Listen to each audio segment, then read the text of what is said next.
What's going on, guys? The Comics Kid 2099 here. Welcome to day 145 of the 365-day graphic novel review challenge. Today, I want to talk to you about Damian, Son of Batman. This is a 4-issue miniseries, and it also, this particular trade paperback, it collects issues 666 and 700 of the Adjectiveless Batman series. And a little backstory about this. So, shortly after Grant Morrison started his solo ongoing run on Batman, not including some of the stuff he did like Arkham Asylum and Gothic, once he started his ongoing Batman series in the mid-2000s, he introduced the character of Damian Wayne. And he started off as a brat who was very brash, very rude, very angry little child, but ultimately at his core, he is a character who just wanted his father's love and approval. And he is introduced in the opening arc of Grant Morrison's Batman run that he did with Andy Kubert, who is the writer and artist of this book. And in issue 666, which came not too long after Grant Morrison started that Batman run,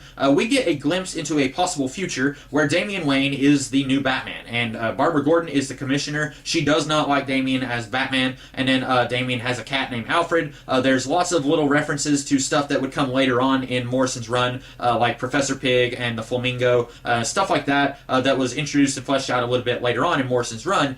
We are given seeds of that in that issue that is set in this very dark future where Damian is a very different kind of Batman. And then later on, much later, in issue 700, we got yet another issue where we got to once again see Damian being Batman in this very different, darker Gotham, and you wouldn't even think that that's possible, but yeah, it's a darker Gotham. And then this miniseries, I'm not sure if it came before or after issue 700. I know it came after issue 666. I think it also came after issue 700, but basically it's Andy Kubert doing the writing and art chores on this book, and he is trying to show us how Damian went from being sidekick to Batman to being Batman himself. And on the surface of it, I think that works very well. I was very interested in revisiting that future that we got to see in issue 666, which I had read before this. I had never read issue 700 before, but I was very interested in revisiting that future because I kind of liked issue 666 a lot.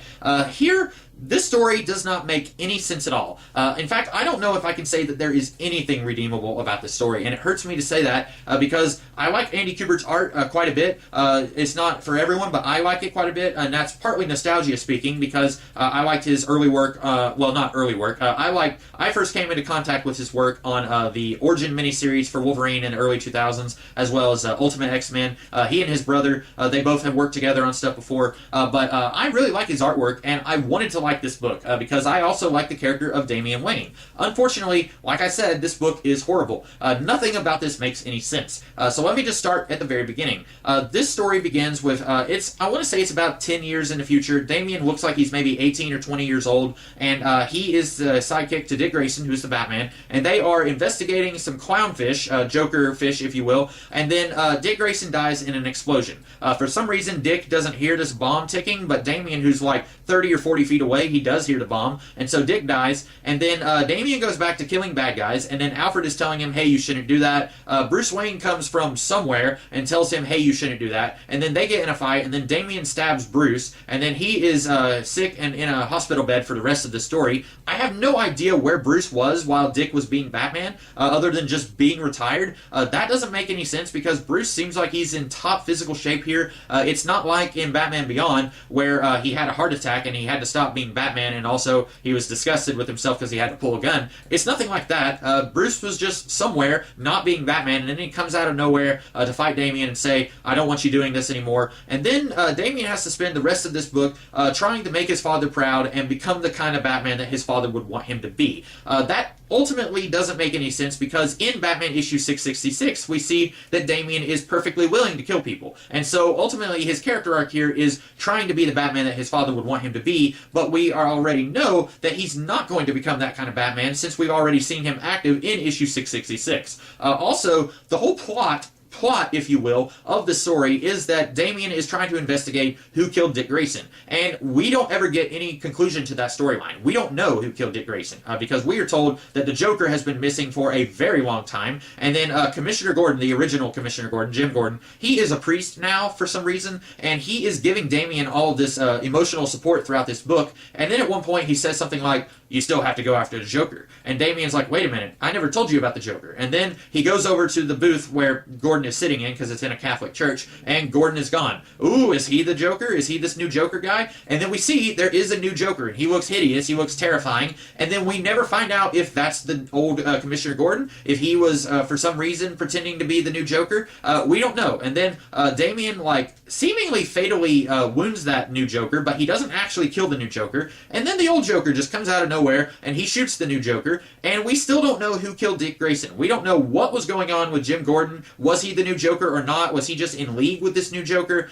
We don't know where the old Joker has been. Why does he just choose now to come out of hiding? Why has he been in hiding?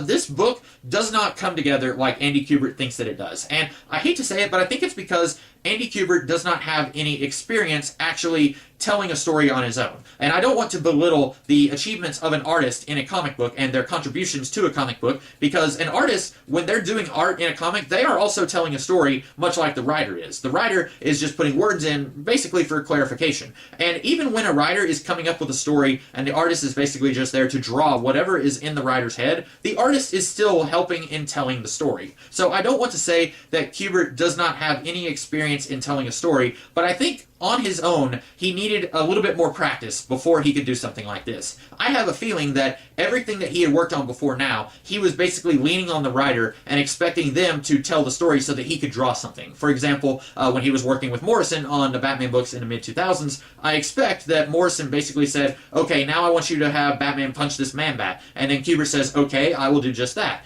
And I don't think that he was actually used to working on his own, and so he comes up with a story here that feels very incomplete. It doesn't really feel like it has a conclusion, because it doesn't. We still don't know who killed Dick Grayson.